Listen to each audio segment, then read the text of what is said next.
다만 이제 오늘 고등법원으로 갔잖아요. 갔는데 배당됐고 배당된 이후에 공판 기일 잡혔습니다. 5월 15일이고 이게 아마 선거운동 기간에 5월 15일에 공판 기일을 첫 공판을 잡은 것인데 이거는 안 나가도 되는 건가요? 안 나가도 되긴 됩니다. 예. 첫 기일이니까. 첫 기일이니까. 근데 그 다음부터는 항소심의 첫 기일은 네. 이제 불출석을 하게 되면 다음 기일을 잡게 되어 있고요. 예. 이제 항소심이기 때문에 네. 이미 1심에서 증거 조사가 상당히 끝난 상태잖아요. 예, 판결도 예. 내려졌고. 네. 그리고 그래서 그렇게 할 수 있고 만약에 재차 잡은 2차 기일에도 안 나오면 피고인 출정 없이 재판할 예. 수 있습니다. 아 그러면은 그 5월 15일에 나가는 것 자체가 네. 사실은 이재명 후보에게 엄청난 불이익이잖아요. 네, 뭐 그럴 수 있죠. 그러면 혹시 뭐 변경을 해달라고 요구할 수도 있나요? 아마 변호인이 저는 신청할 것으로 보이는데요. 기일 변경 신청. 예, 기일 변경을 신청하는데 단순히 공판 기일 변경 신청할 것 같지는 않고 예. 공판 기일을 변경하면서 추정을 요구하면서 예. 아마 공판 준비 절차에 회부해 달라는 예. 공판 준비 기일 지정 신청을 할 것으로 보입니다. 그게 약간 좀 제가 헷갈려서 그런데 어떤 차이가 예를 들면 있는 건지. 그러니까 왜냐하면 공판 준비 기일은 정식 공판 기일이 아니기 때문에 예. 앞으로 공판 기일에서 어떠한 방식으로 이 사건을 진행해서 심리를 진행할 것인가 예. 그 부분에 대해서 좀 프리한 스타일로 편하게 예. 양측 당사자와 재판장이 나와서 얘기하는 자리예요. 아, 네. 그래서 꼭 재판장이 나올 필요도 없고 예. 예를 들면 수명법관, 그러니까 재판장에게 명을 받은 법관이 대신 나올 수도 있습니다. 예. 그래가지고 이제 향후 절차를 어떻게 진행할 것이냐. 예. 왜냐하면 이 사건이 일단 파기가 됐기 때문에 예. 어떤 사유로 파기가 됐는지 그럼 그 파기된 사유에 대해서 앞으로 양측이 어떠한 방식으로 주장 입증할 건지 네. 그다음에 그거에 대해서 이 사건은 만약에 이제 유죄 선고 가능성이 높아졌기 때문에 네네.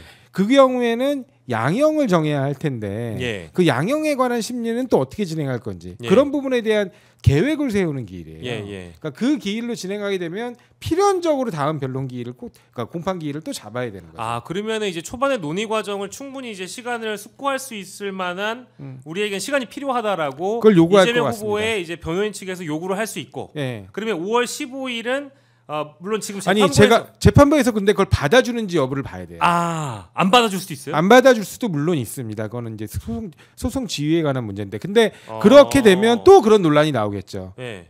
제대로 된 심리 없이 졸속으로 하는 거 아니야? 예. 그런 비판에 직면할 수 있습니다. 이 재판부는 과연 이제 대법원처럼 속전속결할 수 있는지 아닌지에 대한 판단이 이제 이재명 후보의 후보 측 변호인이 아까 말씀해주신 이런 신청들을 받아주는지 마는지 그걸 좀 보긴 해야 되겠네요. 예, 그리고 한 가지 더 말씀드리고 싶은 건 네. 5월 15일 날 기일을 잡았어요. 예.